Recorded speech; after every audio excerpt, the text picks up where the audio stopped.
Information discussed in this podcast may be sensitive in nature to some listeners. Listener discretion is advised.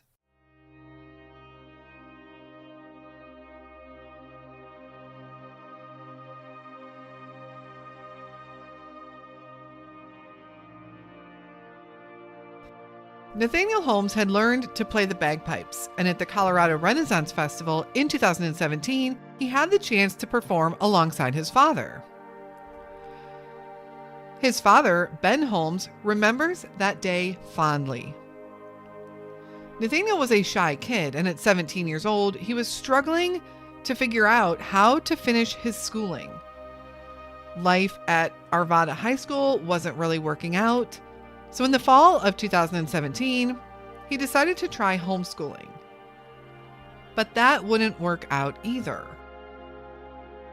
In November of 2017, Nathaniel started at Hidden Lakes High School in Westminster, Colorado. On Monday, December 18th, he came home from school lethargic and not acting like himself. And when his dad pressed him for what was wrong, he admitted that he had taken a Xanax that someone at school had given him. They decided that he should go spend the night at his mom's house so she could keep an eye on him through the night. On the morning of December 19th, Nathaniel's mom dropped him off at school late, and he walked into the school nervously trying to get his friend's attention, who was already in another classroom. The principal walked up on him and stopped him and told him to get back to class. Nathaniel chose to leave school instead and headed over to a nearby park. He called his mom from a stranger's cell phone and left a voicemail telling her not to pick him up, that he had a ride. Nathaniel was never seen or heard from again. Where is Nathaniel James Holmes?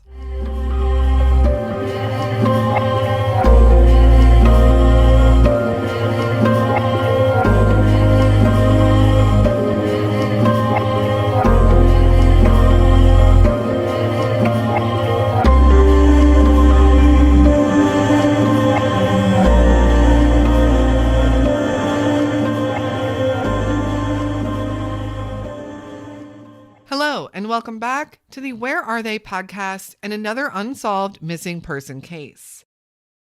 Nathaniel was just 17 years old when he vanished, so technically a missing child. And while Nathaniel was having some typical teenage struggles at the time of his disappearance, it wasn't really anything too out of the ordinary for any teenager.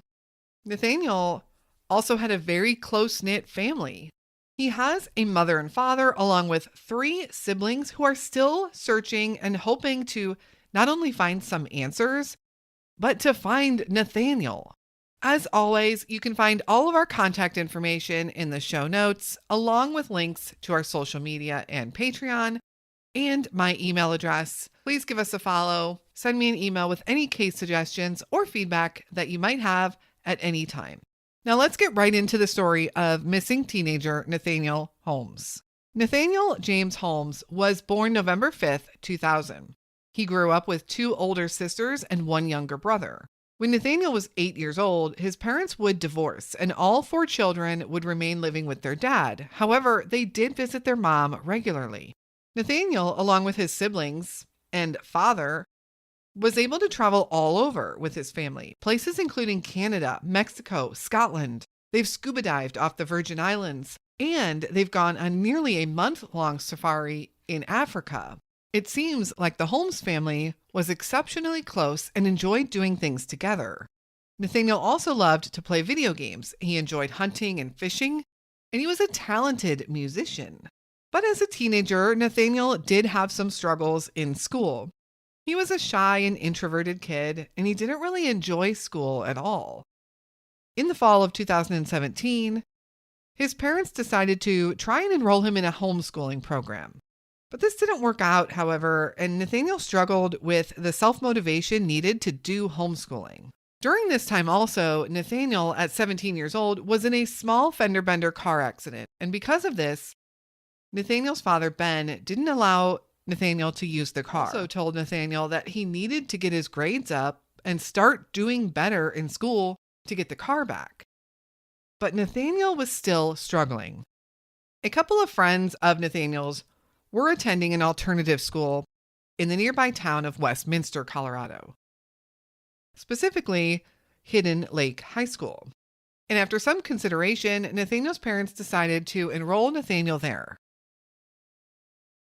The goal of Hidden Lake High School is to help kids graduate that might be struggling to do so. The class sizes were said to be smaller, and they were supposed to be more hands-on.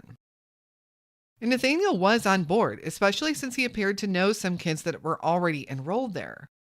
But the transition into that school wasn't as smooth as everyone had hoped.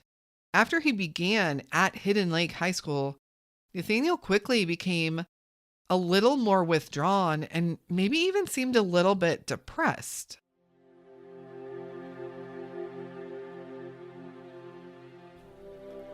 The disappearance.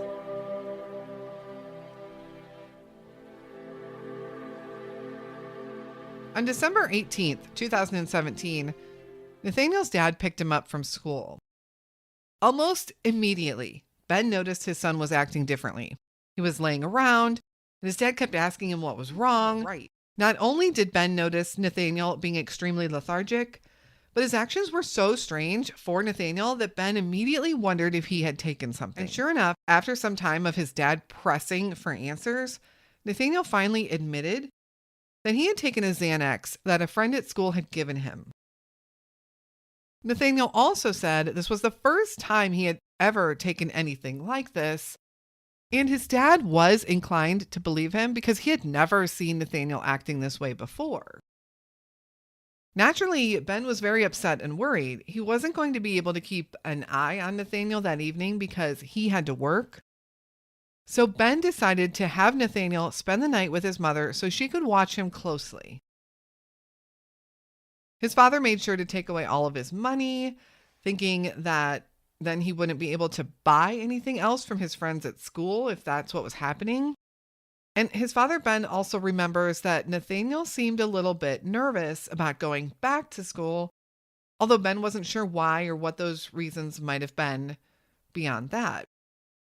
When he got to his mom's house that night, she ended up finding a couple more Xanax pills on him and took them away, which seemed to really worry Nathaniel. But the next morning, everything kind of seemed normal. Everyone was getting up for the day. Nathaniel seemed to be in an okay mood. And it was Nathaniel's mom that would be driving him to school that day. And as soon as they left her house, Nathaniel realized that he had left a folder at his dad's house, one that he really needed for school. So he asked her if they could swing by his dad's house first. Nathaniel ran in to grab that folder, and when he did, he saw his sister Hannah. They said hi. Hannah would say later that Nathaniel seemed fine. And Nathaniel did get what he needed, a blue folder, ran back to his mom's car, and they headed off towards school. Nathaniel arrived to school about 20 minutes late. And when his mom dropped him off, she promised that she would be there after school to pick him up. She watched him walk into the school building before she drove off. And Nathaniel went into the school, but he didn't immediately go to class. His principal found him outside the door of another classroom, a class that had already started, and he was motioning to a friend, trying to get his friend's attention, who was seated in that class. He seemed nervous and anxious to get his friend's attention, but the principal stopped him and told Nathaniel to get back to class. Nathaniel told the principal that he really needed to speak to his friend, that it was an emergency. But the principal said, "You can talk to him later, get back to class." But Nathaniel didn't go back to class, however. Instead, he left the school and headed to a nearby park. Once at the park, he asked a woman if he could borrow her phone since he didn't have one. He called his mother up and said that she didn't need to pick him up after school because Nathaniel was going to get a ride from one of his dad's friends, and that he was going to be going over that guy's house for a while. That was the end of the voicemail. His mom did get that voicemail, but she wasn't sure, so she still showed up at the school at the end of the day. but Nathaniel never came out and she couldn't find him. She checked with Ben and told him that she just was checking in because Nathaniel said he was going over to this other person's house, a family friend, actually a friend of Ben's. And they quickly learned that this was a lie. They checked with the school and they learned that Nathaniel had never even made it into class. When Ben pressed them for answers on why he wasn't notified, why didn't the school call him to let him know that his son was absent? The school said it was their policy to call in the evening times when they have a better chance of reaching a parent and less chance of a student intercepting the call.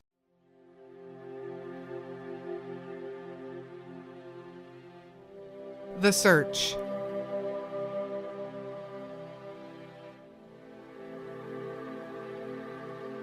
Nathaniel's parents and his siblings went to all of his friends' houses looking for him, but no one knew where Nathaniel was.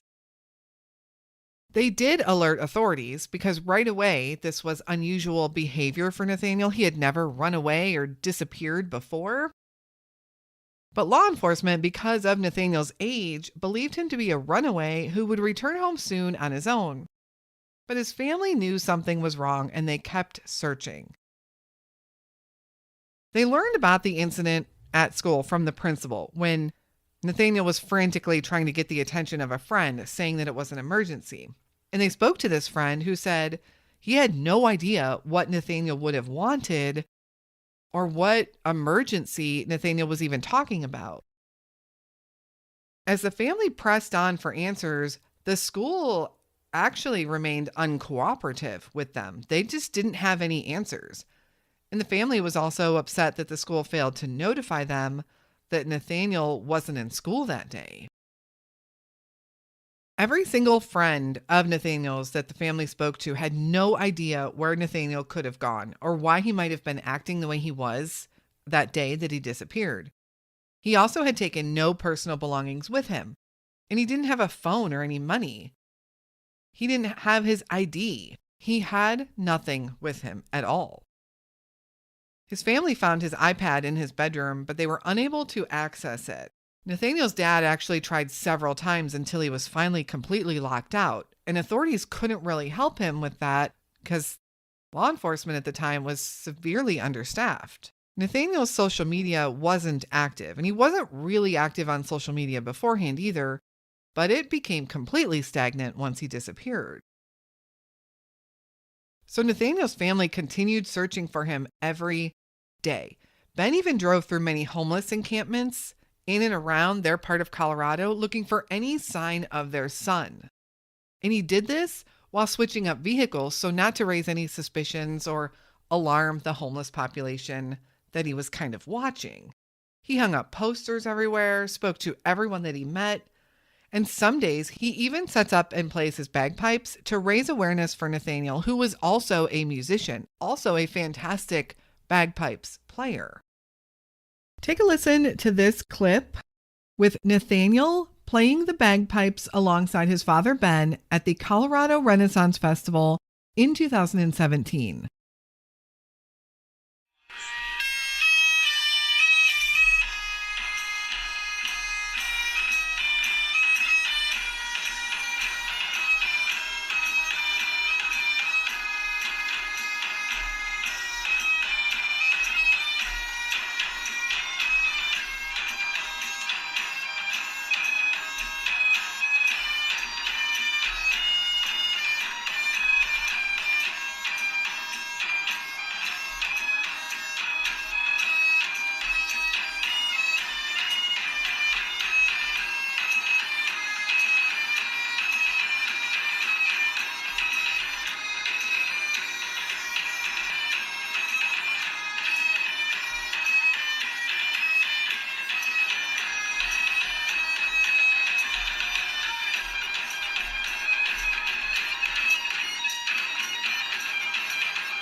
And sightings would come in of people thinking that they saw Nathaniel.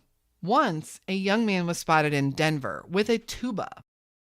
And multiple people noted that he had quite a resemblance to Nathaniel.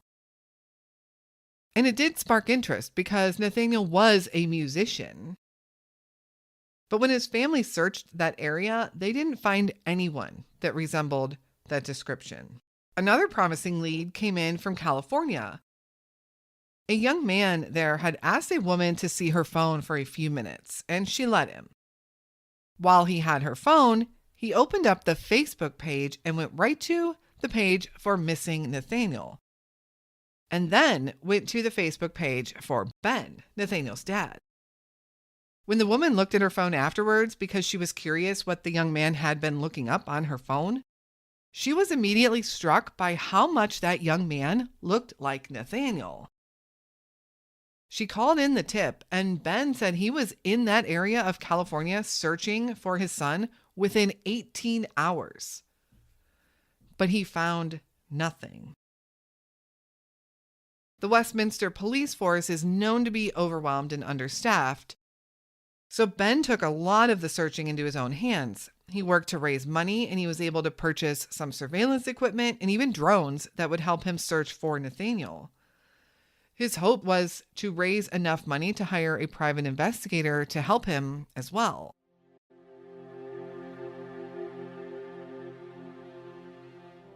Westminster, Colorado.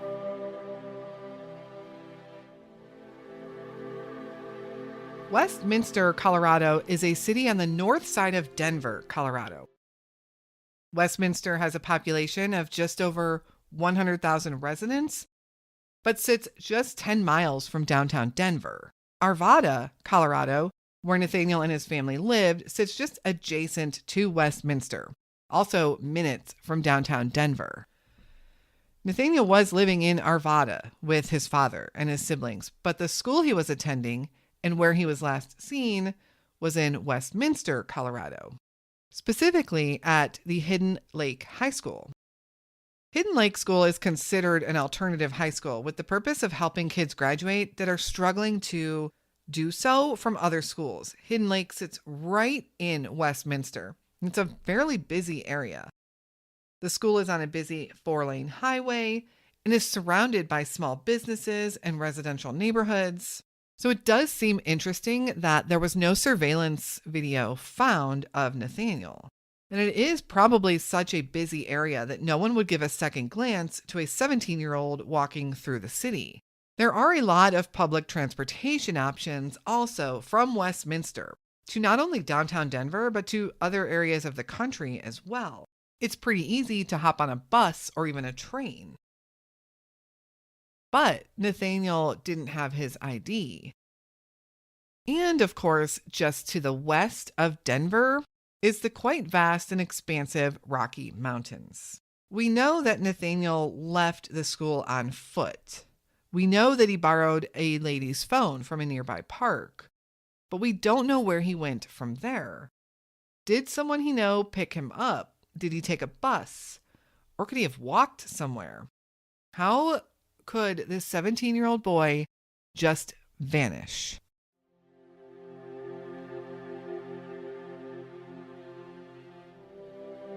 Theories and possibilities.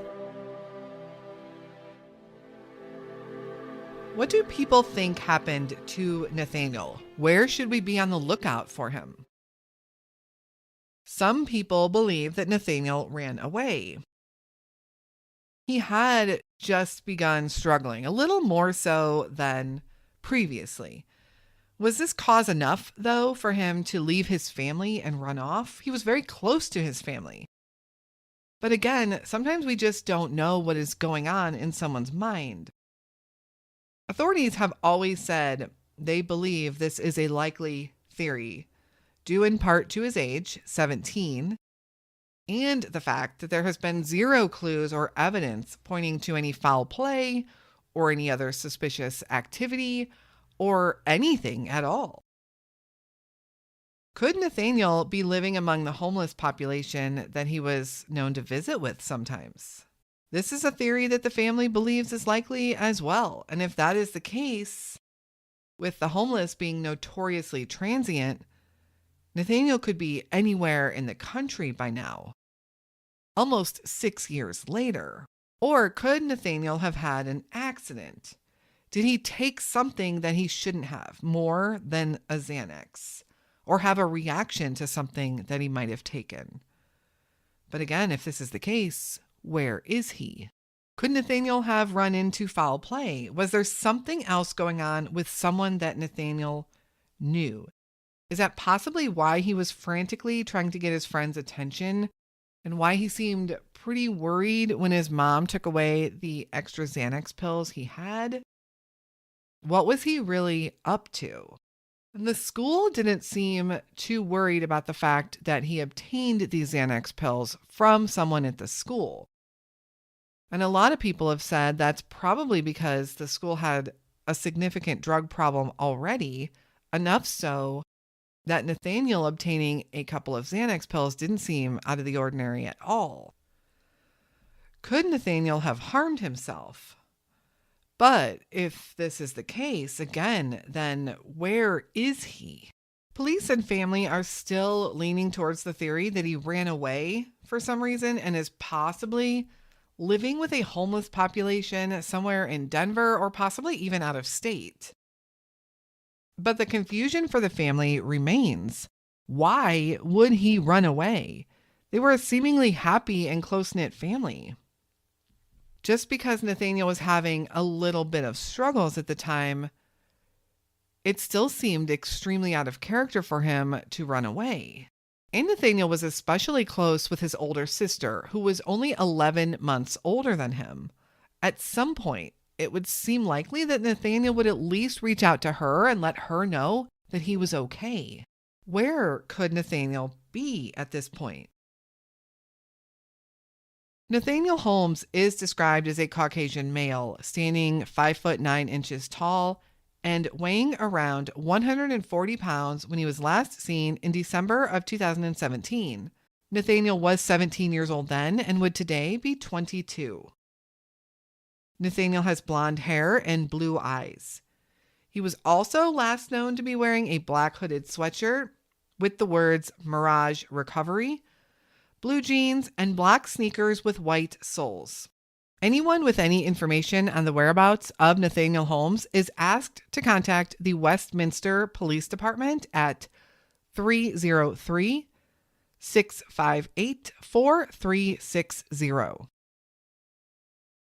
Nathaniel has been missing 5.5 years now, and the family continues to search for him every day. There is a reward offered of $50,000 for verifiable information on the whereabouts of Nathaniel Holmes. And sadly, Ben has said that scammers have come out of the woodwork trying to extort money out of his family, which is horrific. But the reward is still offered in the hopes that the right person or people can come forward with information. And to encourage people out there, possibly that have any connections to the transient community, to keep an eye open for Nathaniel Holmes. Thank you so much for listening to Nathaniel's story today. A 17-year-old child, a young man, missing from Westminster, Colorado, virtually without a trace, since December of 2017. If you have any feedback or case suggestions for us, please feel free to send them over via social media or email me at canwefindthem@gmail.com. We will be back again very soon with another unsolved missing person case. And until then, stay safe and hug your loved ones.